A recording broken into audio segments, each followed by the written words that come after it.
The dawn of a new era, Narmer and the unification of Egypt, the River Nile, a lifeblood. For millennia it has sustained a civilization. This is the story of that civilization, the story of Egypt. Our journey begins around 3100 BC.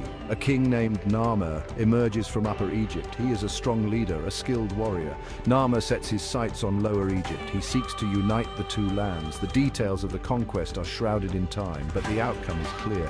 Narmer is victorious. He becomes the first pharaoh of a unified Egypt.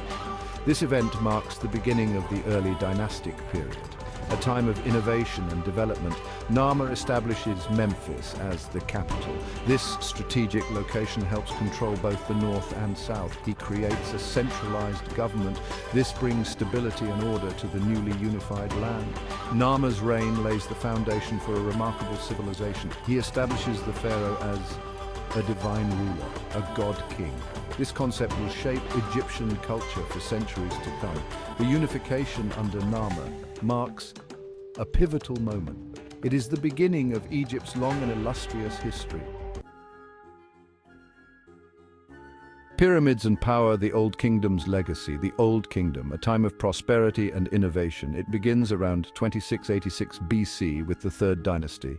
This era witnesses the rise of the pharaoh's absolute power. They are considered living gods. They control all aspects of life. This period sees the construction of Egypt's most iconic monuments, the pyramids. These colossal structures are tombs for the pharaohs. They are a testament to their power and wealth. The most famous pyramid is the Great Pyramid of Giza. It is built by Pharaoh Khufu. This incredible feat of engineering remains a wonder of the ancient world. It stands as a symbol of Egyptian ingenuity. It takes thousands of laborers' years to build these pyramids. They use simple tools but complex techniques. The pyramids are more than just tombs. They are a symbol of Egyptian belief in the afterlife. The pharaohs are buried with treasures and provisions. They believe these will be needed in the next life. The Old Kingdom is a time of great cultural advancement. Writing and art flourish. The Egyptians develop a sophisticated system of hieroglyphics. They create stunning artwork in tombs and temples. This art depicts scenes from daily life, mythology, and the afterlife. The Old Kingdom lays the foundation for Egypt's future greatness. It is a period of unparalleled achievement. A time of upheaval and renewal, the First Intermediate Period. Nothing lasts forever. After centuries of stability, the Old Kingdom weakens. By 2181 BC, it collapses. Egypt enters a period of turmoil known as the First Intermediate Period. Central authority breaks down. Rival dynasties compete for power. The country is divided. Chaos reigns. Yet, even in this time of strife, Egyptian culture endures. Local rulers continue to build temples and tombs. They commission works of art and literature. This period sees the development of new religious ideas. People begin to question the absolute power of the pharaohs. They seek a more personal connection to the divine. This shift in religious thought will have a profound impact on Egyptian society. It paves the way for the Middle Kingdom's resurgence. Restoring order and prosperity. The Middle Kingdom. From the ashes of the First Intermediate Period, a new dynasty rises. The Middle Kingdom begins around 2055 BC. Mentuhotep II reunites Egypt.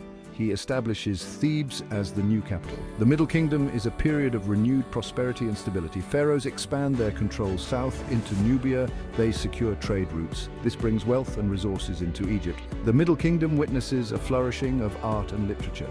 One of the most famous works is the tale of Sinuhe. This story tells of a court official's adventures in exile. It provides a glimpse into Egyptian life and values. Pharaohs of the Middle Kingdom focus on improving the lives of their people. They build irrigation canals and granaries. They promote justice and order. The Middle Kingdom is a golden age for Egypt, but it too will eventually fade. Section 5, Golden Age of Empire, the New Kingdom's rise. The Second Intermediate Period marks another period of instability. Foreign invaders, the Hyksos, conquer much of Egypt, but the Egyptians are a resilient people. They rise up against their oppressors. Around 1550 BC, Ahmose I expels the Hyksos. He inaugurates the New Kingdom. This era marks the zenith of Egyptian power and influence. The New Kingdom is an age of empire. Pharaohs, such as Thutmose III, lead their armies to victory. They conquer vast territories in Nubia, Syria, and Canaan. Egypt becomes a dominant force in the ancient Near East. The New Kingdom is also a time of great cultural achievement. Pharaohs commission magnificent temples and tombs. They patronize the arts and literature. This is the era of some of Egypt's most famous pharaohs. Rulers like Hatshepsut, Akhenaten, Tutankhamun, and Ramses II leave an indelible mark on history. Section 6. A Woman in a Man's World. The reign of Hatshepsut, one of Egypt's most remarkable rulers. She is a woman in a man's world. She rules as pharaoh for over 2 decades. Hatshepsut is the daughter of Thutmose I. She becomes regent for her stepson, Thutmose III, but she soon assumes full power. She takes on the title of pharaoh. She is depicted in statues and reliefs as a male king. She wears the pharaoh's beard and kilt. Hatshepsut's reign is a time of peace and prosperity. She focuses on trade and diplomacy.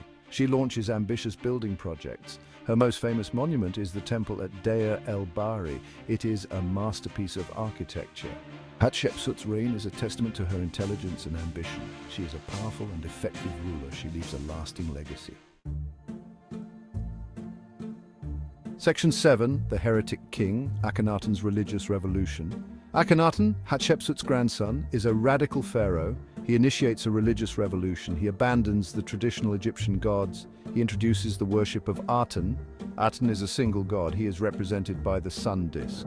Akhenaten moves the capital to a new city. He calls it Akhetaten. It is known today as Amarna. He builds temples dedicated to Aten. He promotes a new artistic style. It is more naturalistic. It breaks from traditional conventions. Akhenaten's reforms are unpopular. They are met with resistance, especially from the priests of the old gods. They lose their power and influence. After Akhenaten's death, his reforms are reversed. Egypt returns to its traditional beliefs. Akhenaten's reign is a brief but fascinating episode. It is a time of religious and artistic experimentation.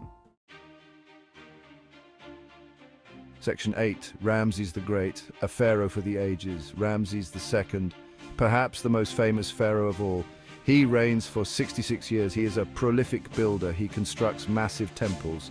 He erects colossal statues of himself. He expands the empire through military campaigns. He fights a famous battle against the Hittites at Kadesh. It is one of the first recorded battles in history. Ramses II is a master of propaganda. He uses art and architecture to promote his image. He wants to be remembered as a great and powerful ruler. He succeeds. His name becomes synonymous with ancient Egypt. His reign is considered the last peak of Egyptian power. Section 9. A slow decline, internal strife and external threats. After Ramses II, Egypt begins a slow decline. Internal strife weakens the kingdom, external threats emerge. The Libyans to the west pose a constant challenge. The Nubians to the south regain their independence. The Assyrians and Persians to the east rise in power. They threaten Egypt's borders. The late period sees a succession of weak pharaohs. They are unable to prevent the decline. Egypt is conquered by the Persians in 525 BC. The Persian Empire falls to Alexander the Great in 332 BC. Egypt comes under Greek rule. It becomes part of the Ptolemaic kingdom. Section 10. Their last pharaoh, Cleopatra, and the end of an era. The Ptolemaic dynasty rules Egypt for almost 300 years. The most famous ruler of this period is Cleopatra VII. She is a shrewd politician. She is a skilled diplomat. She forms alliances with powerful Roman generals. She tries to preserve Egypt's independence, but her efforts are in vain. Rome is too strong. In 30 BC, Cleopatra and her lover, Mark Antony, are defeated by Octavian at the Battle of Actium. Cleopatra commits suicide. Egypt becomes a province of the Roman Empire. The Pharaonic era comes to an end. Section 11. An enduring legacy, the pharaohs in history and memory. The pharaohs of ancient Egypt ruled for over 3,000 years. They left behind a legacy of stunning achievements. Their pyramids and temples still stand today.